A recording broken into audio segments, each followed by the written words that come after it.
মইতো ক'লো না মই একেবাৰে ৰিজাইন দি দিম যদি মই এটা কথাও মিছা কৈছোঁ এটা কথাও যদি মিছা কথা কৈছোঁ জীৱনত ৰাজনীতিয়ে নকৰোঁ মই ক'লো নহয় যদি এটা কথাও মই মিছা কৈছোঁ জীৱনত হিমন্ত বিশ্ব শৰ্মাই ৰাজনীতিয়ে নকৰোঁ ইয়াতকৈতো আৰু একো নালাগে আৰু যদি এক কদম বেছি কৈ যায় মই এনেকুৱা প্ৰতিজ্ঞা কৰি দিম যে মই ঘৰতে নাযাওঁ যদি মই এটাও কথা মিছা কৈছোঁ জীৱনত মোৰ ঘৰতে মই নুসুমাম তাতকৈ আৰু কিবা ক'ব লাগে মুখ্যমন্ত্ৰী এজনে এনে কেজুৱেল কথা নকয় নহয়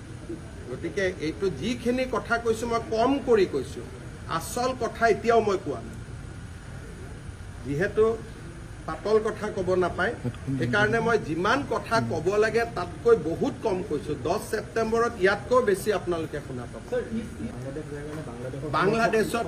আৰে বাংলাদেশটোতো ভাৰতৰ কালিলৈকে শ্বেখ হাছিনা থকালৈকে ভাৰতৰে প্ৰদেশ আছিলে বাংলাদেশ আৰু ভাৰতৰ মাজত মৈত্ৰীৰ সম্পৰ্ক আছিলে বৈৰীৰ সম্পৰ্ক নাই এইটোতো 3 মাহৰ কথা ইউনুছ বাংলাদেশৰ প্ৰেচিডেণ্ট হোৱাৰ পিছত মই গৈছোঁ নেকি বাংলাদেশতো আমি চৰকাৰী ডেলিগেশ্যন লৈ গৈছোঁ বাংলাদেশত নুমলীগড় ৰিফাইনেৰীয়ে তেল পঠিয়ায় বাংলাদেশৰ প্ৰাণ জুচ আমি ইয়াতে কিনো বাংলাদেশ আৰু অসমৰ সম্পৰ্ক আমাৰ কোকৰাঝাৰ যোগীঘোপাত আমি মাল্টি মডেল লজিষ্টিক পাৰ্কে খুলিছোঁ যাতে বাংলাদেশত বস্তু পঠাব পাৰোঁ এডভান্টেজ আছাম 1ৰ সময়তো গৈছোঁ চৰকাৰে টিকট কাটি পঠাইছে বাংলাদেশ আৰু পাকিস্তান একে নেকি কাক বুৰ্বক বনাব খুজি আছে শ্বেখ হাছিনা থকালৈকে আজিতো শ্বেখ হাছিনাকে দেখোন ভাৰত চৰকাৰে ইয়াত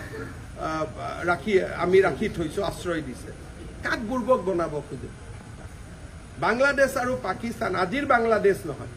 শ্বেখ হাছিনা থকাৰ বাংলাদেশ আজি তুলনা হয় নেকি পাকিস্তানৰ লগত এইবিলাক কাক বনাব খোজে ইমান অসমৰ মানুহক ইমান বুৰ্বক বুলি ভাবিব নালাগে না